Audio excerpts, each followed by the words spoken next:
Okay, so Ben Calder, you describe yourself as an integral, I can never say that word, integral health practitioner. Yeah, hi Elaine, that's right. Okay, so what is one of those?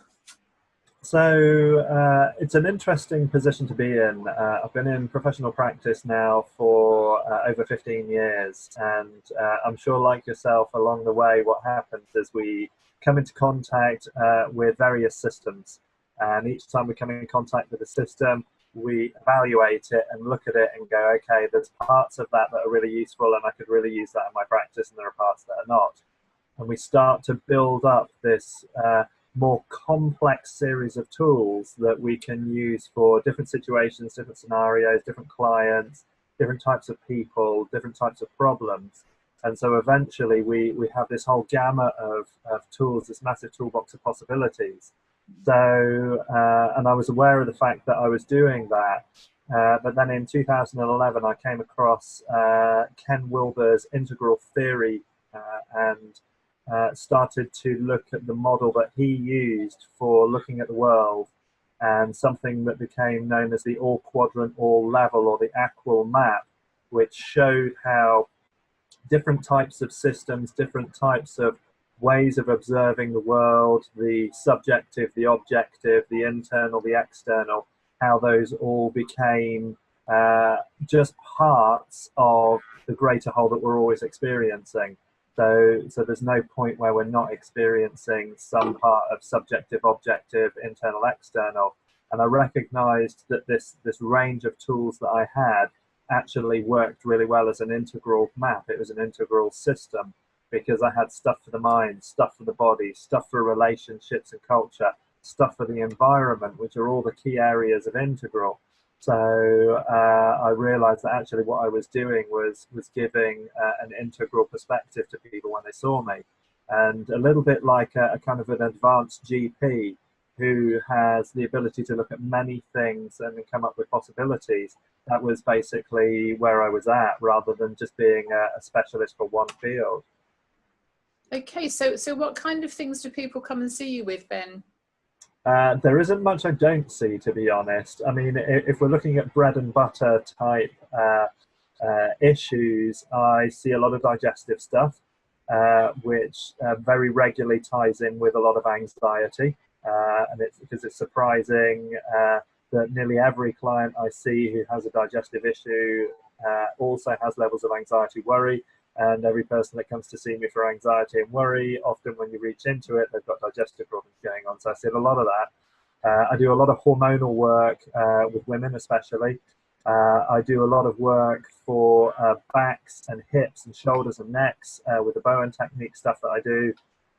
And I do a lot of kind of overlying stress and just difficulties with lifestyle. So people who there's a combination of their work, their relationships, their life, there's things that are just not right for them and they're not happy, and so they've got a whole series of little, they've got this problem in the body, this is going on, their moods are affected, their energy's affected.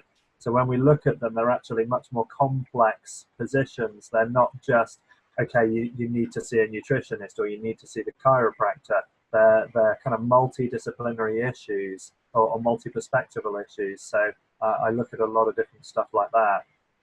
So when you identify what's going on, do you diagnose? Do you refer to other practitioners? How do you deal with these things?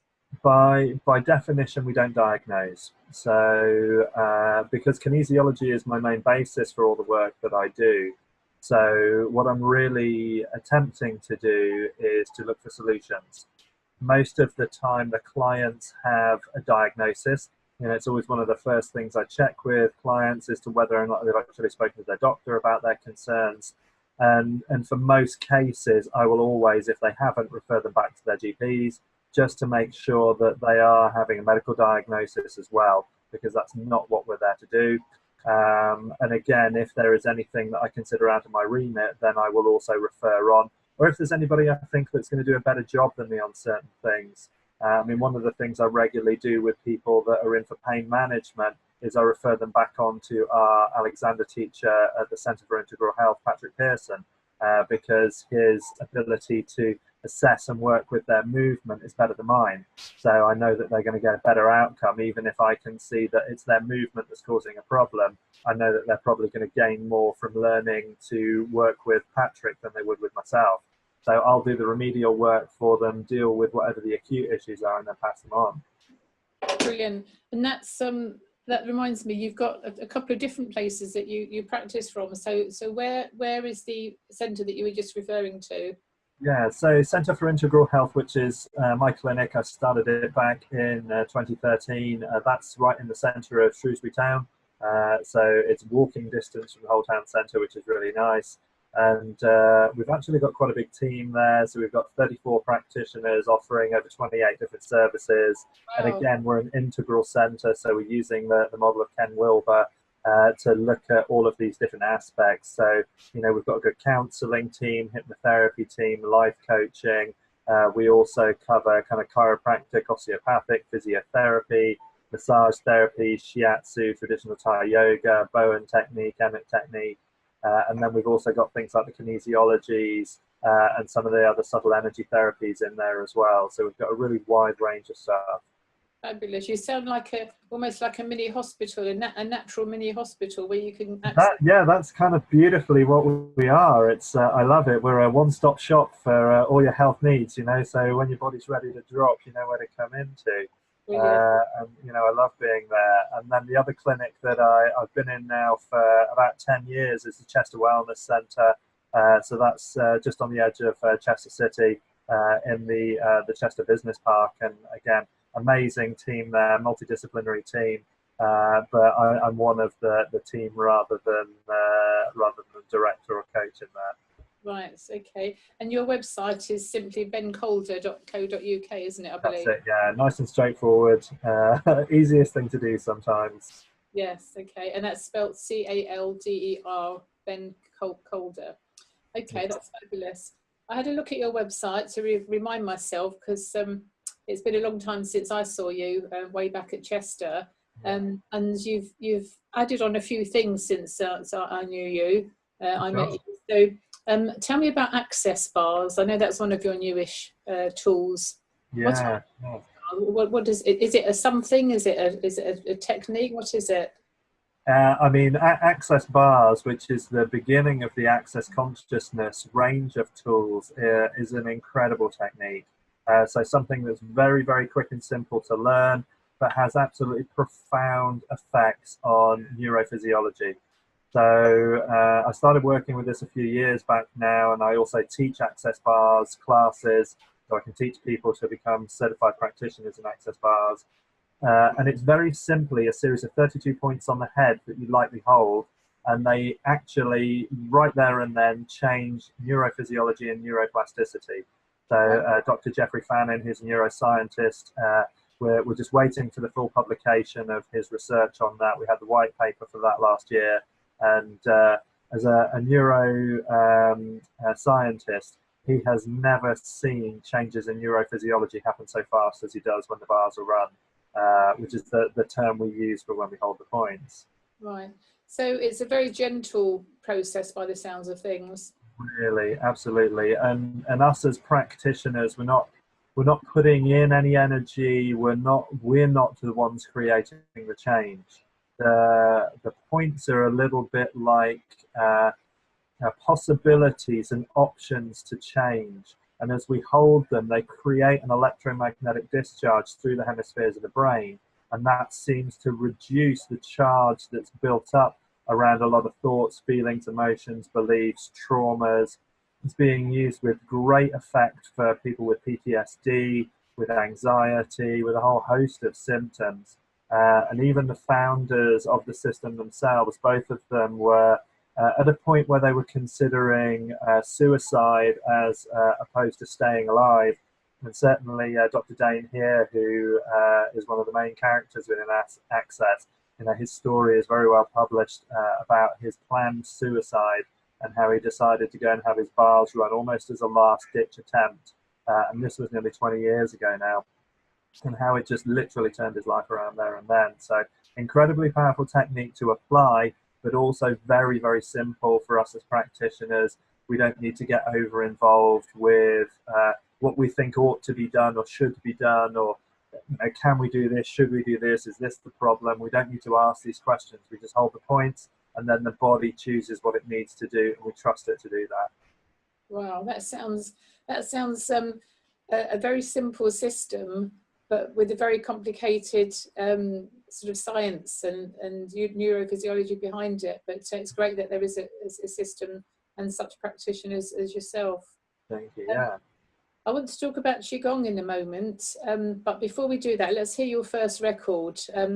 You've chosen Queen of the Stone Age, which apparently is a band who I've never heard of.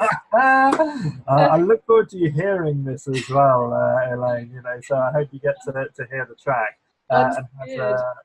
It's a good stuff.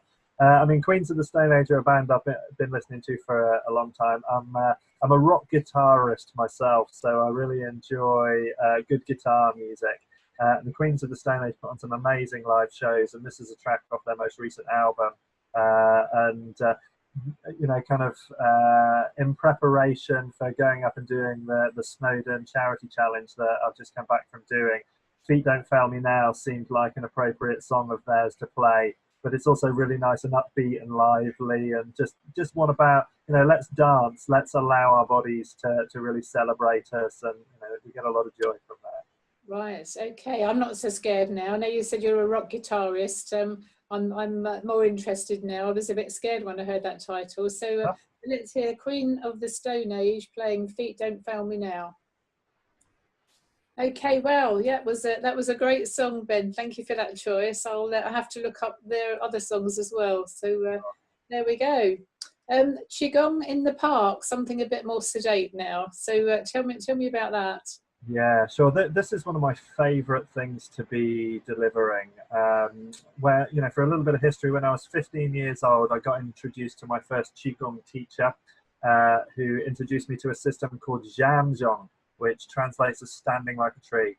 And as a hyperactive teenager, it was both a challenge and a real benefit to learn to just stand still and allow my body some peace and quiet, and allow my adrenals to calm down. And so over the next kind of 27 years as it's been, I've been practicing Qigong on and off, and certainly in the last 6 to 8 years, a lot more seriously. I've trained with some Chinese grandmasters within this as well, and I'm currently in the process of developing and preparing the Life Force Qigong system that my brother has developed, and is currently just receiving its first full major international teaching at the Integral Body Institute in Poland. And so Qigong is like, for anybody that's not come across it, it's like Tai Chi. So it's these soft, gentle movements, but unlike Tai Chi, it's not a martial art for a start of, it's purely a health-orientated practice. And secondly, Tai Chi is one long sequence that you learn to do, whereas Qigong is a lot of short movements that we do repetitively. So we'll be moving through a single exercise a dozen or more times to start to kind of accumulate energy. We also use it for releasing and disconnecting kind of tension and blockages within the fascia, within the connective tissue, realigning the structure of the body, and then re-engaging the fascia to move in much more healthy ways. Wow, sounds fabulous. And you mentioned your brother, so are you a family of health buffs? Yeah, pretty much. We, you know, I think our mum was a big influence in getting us all into this, although to a degree, we've all found our independent paths within it. And, you know, my brother has spent many years in Asia studying and training with a lot of incredible teachers out there. And he found that every teacher would give you part of the puzzle, but they wouldn't teach you everything they knew. So over the years, he's been accumulating different bits from different teachers, and some bits that one teacher would teach, another wouldn't. So he got a bigger and bigger picture. And then again, you know, limitations that were found in various systems, and then just created over many years this series of movements that really help to engage the body at a number of different levels, really work with the mind and the emotions and the organs, and do a lot of incredible stuff for getting rid of our old trauma in a non-traumatic fashion, allowing the body to work it out. So we get greater freedom, greater lightness, more energy. It's really, really beautiful practice. Excellent. And going back to your website, there's a really good introductory video on there that I presume it's you doing the stuff on there, which is great. Sure. And I noticed you do something called shadow self. What's that? Yeah, sure. I love the shadow work. So again, this is part of what came out for me, first of all, in 20, I mean, concepts of the shadow we've all come across before. You know, we all, or many of us have heard this idea that the things that bother us in other people are things that we really need to face in ourselves. And in a way, that is the basis of shadow work. And in 2011, I was in a really interesting time in my life, and it was challenging because I couldn't recognize the shadow elements. And again, my brother, beautiful character that he is, introduced me through to integral theory. And within part of the core integral life practice work is a requirement for shadow.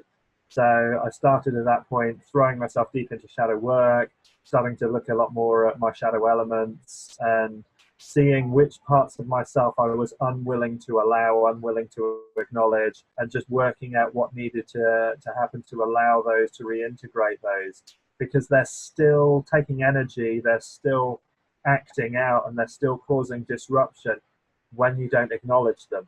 So it's kind of like having this separation between you and another part of you that you just don't even see. And the only place that you recognize it in is other people. And it has both kind of what we could class as the more negative sides to it. So if we're affected by somebody else's anger or affected by somebody else's selfishness, that's a reflection of our unacknowledgement of our own anger or selfishness. But it can also relate into positive traits and emotions as well. So, you know, somebody else's beauty, somebody else's creativity, somebody else's time management. You know, it's that thing that makes us go, oh, they're so amazing at that. I wish I could do that. And it's not just that we're informed by their skill at that, we're affected by it. So there's a response in us. And we always see ourselves to lack that thing. So, so the shadow work really allows us to start to become more conscious of these unconscious aspects of ourselves. And so I run workshops on that a couple of times a year, do an immersive weekend where people can come and learn and practice and, you know, take some nice gentle steps into understanding and recognizing their own shadow elements and having a range of tools and techniques to start pulling out of that. That sounds really interesting, because in the volunteering work that I do with mentoring cancer patients, I find again and again it's the sort of unconscious behaviours that people have and the hidden emotions that they haven't acknowledged. They may not even know they're there, but until that deep work is done, they will not recover fully. You know, it's as simple as that. And so many people think, oh, okay, I'm fine, but actually they're not. And once they break that kind of negativity, that cycle, and once they acknowledge and just release and let go, they have amazing fast forward in their recovery. So yes, I hear what you're saying on that. It really is very important. So it's what? And so this is also where the importance of the integral model comes in, because part of what we acknowledged in that is there is no separation between body and mind. The mind is the subjective aspect where the body is the objective. So a contraction or a blockage in one is also there in the other, and it can't be any other way. So if there's a contraction, a tension in the body, the mind is also holding a correlate to that. So to release one helps to release the other. Yeah, absolutely. So true. So do you do work with cancer patients? Yeah, I regularly work with cancer patients. Brilliant. Okay, I shall put you on my list of people to refer to. That is awesome. Really good. Okay, so just before we hear your last song and close, you mentioned that you've been running up and down mountains for the air ambulance. Yeah, sure. So Christina Morgan, who is one of the practitioners at Centre for Integral Health, her business is Snowdrop House. She's NLP, hypnotherapy, personal trainer, business coach, life coach. fantastic character, and is often keen to do charity challenges, and suggested to me earlier in the year that we see how many times we could go up and down Snowdon in 24 hours for charity. And without really thinking about it, I went, okay. So this weekend just passed, so 6th and 7th of July here, we started at 6:30 p.m, went up and watched the sunset there, came back down, had an hour's sleep, went back up and watched the sunrise, came back down again, had 90 minutes sleep, went back up, which, considering that there'd been maybe a dozen to 20 people on the mountain for the sunset and about the same for the sunrise, get up there at midday the next day and there's maybe 1,500 people up there. You know, seeing Snowdon in such different lights, such different types and groups of people up there. Phenomenal time, and managed to raise over £1,200 for the Midlands Air Ambulance, and Christina also raised £2,000 for the Shropshire, Staffordshire, Cheshire Blood Bites as well. So we had an incredible weekend of you know, pushing our bodies, but quite reasonably. You know, we were all pretty kind to ourselves. We had thought about doing a 4th ascent, but after the 3rd one, we just kind of looked at each other and went, you know, we've done enough. That's okay. We can be kind. Brilliant, really good. So you're really walking your talk with the health stuff, aren't you? Absolutely. We really need to. I think it's one of the most important things as a health practitioner. It's less about what I know, but more about what I embody. Yeah, fantastic.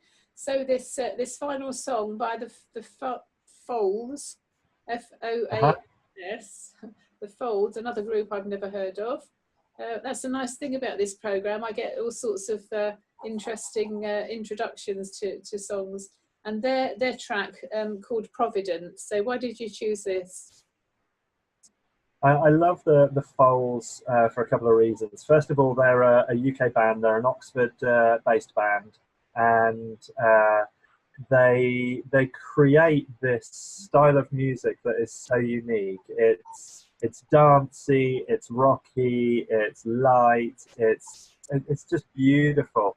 And there's something about this song that for me is always a real kind of like motivator, a go-getter. It really lifts me up, and you know, I can always feel my body just wanting to get into dance as soon as I hear it. So you know, and again, from a health point of view, dance is one of these phenomenal things where, you know, we can move our bodies, we can dance, we can sing, we can just, you know, allow a lot of stuff to move, and I love anything that encourages that. Wonderful. Okay, I look forward to hearing from the Folds in a second in their track Providence. So thank you very much for spending time with us today, Ben. And just a reminder of your website, please, for people to get hold of you. Yeah, sure. Thanks, Elaine. So it's bencalder.co.uk. Nice and straightforward.